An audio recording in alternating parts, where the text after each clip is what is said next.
Tackling human trafficking and modern slavery remains a top priority for my government, and we are committed to stamping out this abhorrent crime. Vile criminals, characterised by ruthlessness and greed, who even threaten to drown small children just to line their pockets. How vital it is that we now step up our efforts to break the business model of the gangsters who are literally getting away with murder.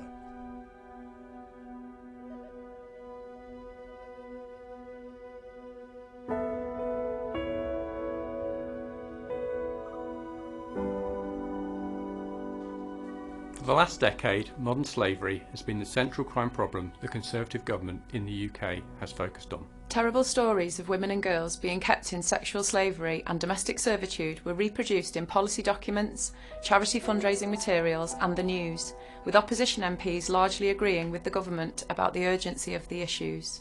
The government promised greater police action and border enforcement to tackle a problem they implied was perpetrated by ruthless foreign criminals who are barbaric in their use of violence and highly accomplished in orchestrating international organised crime networks and gangs that made vast sums of money. We were told that modern slavery was hiding in plain sight, everywhere, yet imperceptible, and requiring the most urgent of action. Because they said the perpetrators were coming from overseas, ministers argued that fighting modern slavery was wholly consistent with ramping up hostile environment policies. However, it was those very policies that made so many undocumented migrant workers' lives much more precarious. It is people who live precarious lives who are most prone to exploitation.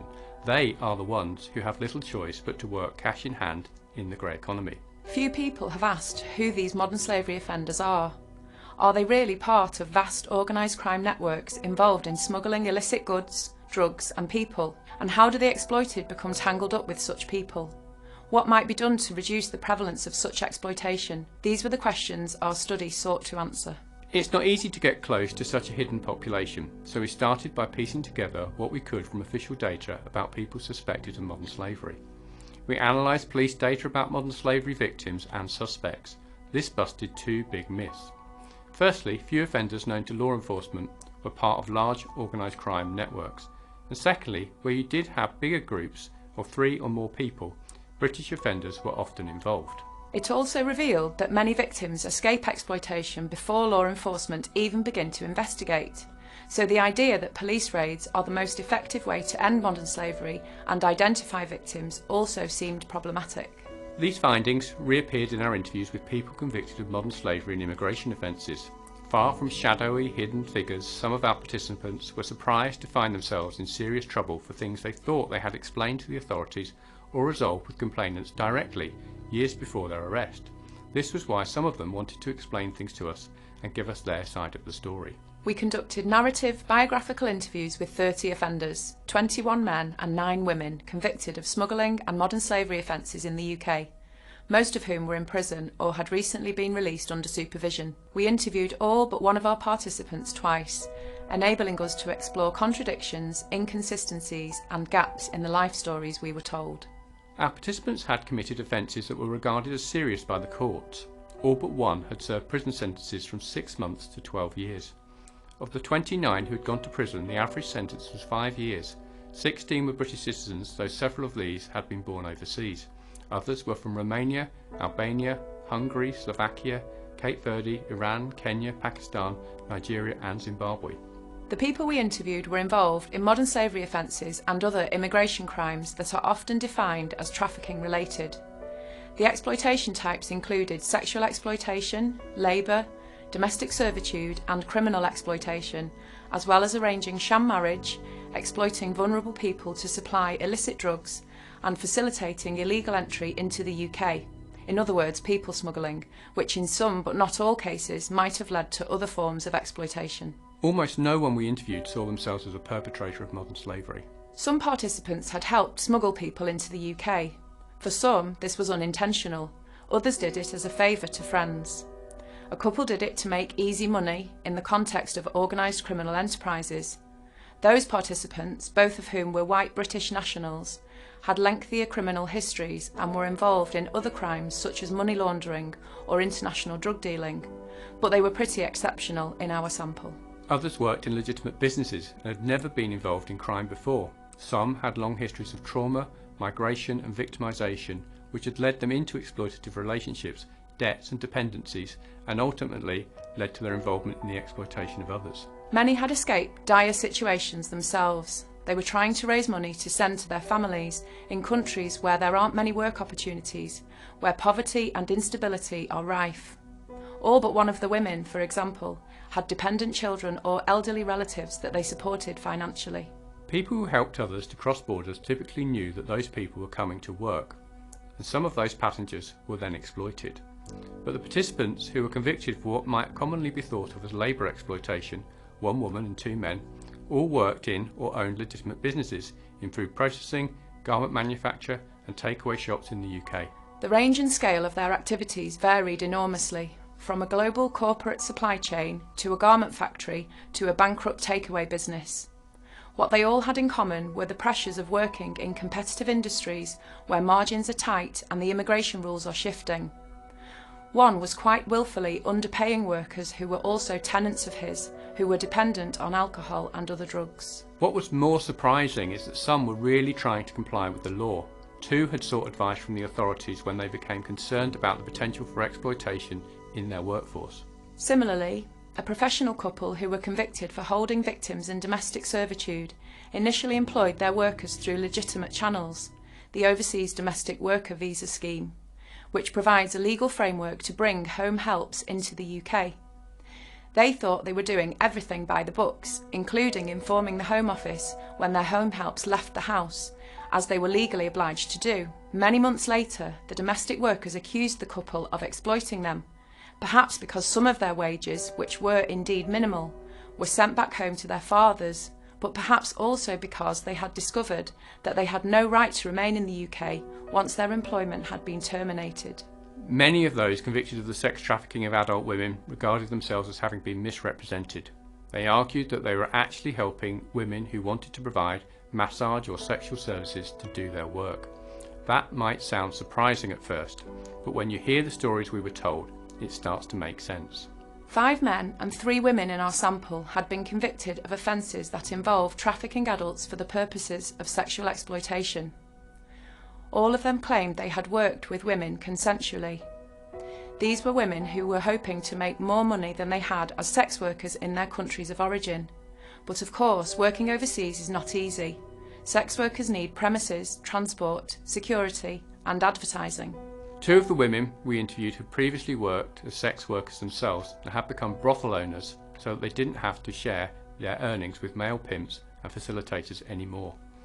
Some of the men we interviewed were pimps, though they often saw themselves as being on friendly terms with the women and their partners, having saved them from more brutal relationships or providing accommodation, lifts or developing online adverts for them, sometimes for quite small amounts of money or merely a place to stay. Sometimes arrangements that were mutually beneficial for many of the women when they arrived in the UK went wrong subsequently or became a source of conflict. Some became too ill to continue in sex work or couldn't serve a sufficient number of customers to repay their debts fast enough. It was at this point that those who were supporting masseurs and sex workers became, legally speaking, exploiters working in unregulated markets where there was no protection for the most vulnerable and financial returns were still expected to be repaid. At this point, some women did enter into sham marriages to pay off debts, and there were a couple of participants who had arranged or entered into sham marriages to evade immigration regulations. Both of these modern slavery offenders had been victims of exploitation themselves. Both were desperate and destitute people who urgently needed to raise money to support family back home. They had been persuaded by people who tricked them that marriages of convenience between EU nationals and non-EU nationals looking for citizenship were victimless crimes. The accounts of people implicated in child sexual exploitation were actually quite different to those involved in trafficking adult women for sexual exploitation. The men convicted of this offence told us stories that had a lot to do with the social lives of poorly paid workers in the nighttime economy and the exchange of sex and drugs at parties. These parties were attended by very vulnerable teenage girls who had sometimes become drug dependent. Men looking for casual sex also attended these parties, as did some convicted sex offenders. We also interviewed 2 women convicted for sexually exploiting children. These women had both been victims of sexual abuse and neglect as children and as adults, and one was a care leaver. They became implicated in the exploitation of their own family members within the context of their own abuse, which had shaped their perceptions of relationships between older men and younger women and girls. Many harms were caused by the exploitation some of our participants had perpetrated. A few were brutal and abusive, but many were trying to help people like themselves who had lived through dire straits or who had also had to flee their countries of origin. Trauma was commonplace amongst the histories of our participants. 19 had experienced abuse, neglect, bereavement or threats to life as children. 2 of the men were introduced to drugs by close family members as children. 2 had suffered from PTSD after fighting in wars. 1 as a child soldier. As children, all but 1 of the women interviewed had experienced child abuse or neglect or lived with domestic abuse. 5 of the women had experienced domestic abuse as adults, and many, but not all of those we interviewed had lived at the crunch points of global inequalities. They were desperate to make money, often to send to relatives who needed it, but who could not access legitimate employment. Our response to modern slavery needs to change to recognise the complex pathways that lead people ultimately to perpetrate extreme forms of exploitation. The modern slavery agenda has created a folk devil, a stereotype of an evil, foreign national organised criminal, responsible for the exploitation of vulnerable people who are duped into migrating and then forced into labour.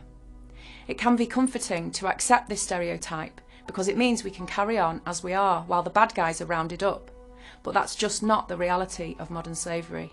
Modern slavery happens in many contexts where exploitation is either legal or tolerated, and where there are few safeguards.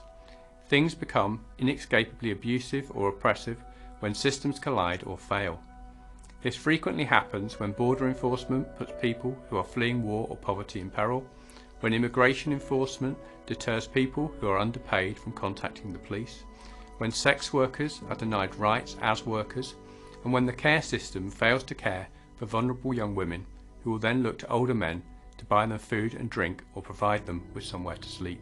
The crimes our participants perpetrated were structured by the global and local markets, most often those that are unregulated, for sex or drugs and undocumented travel, but also included many legitimate markets as well.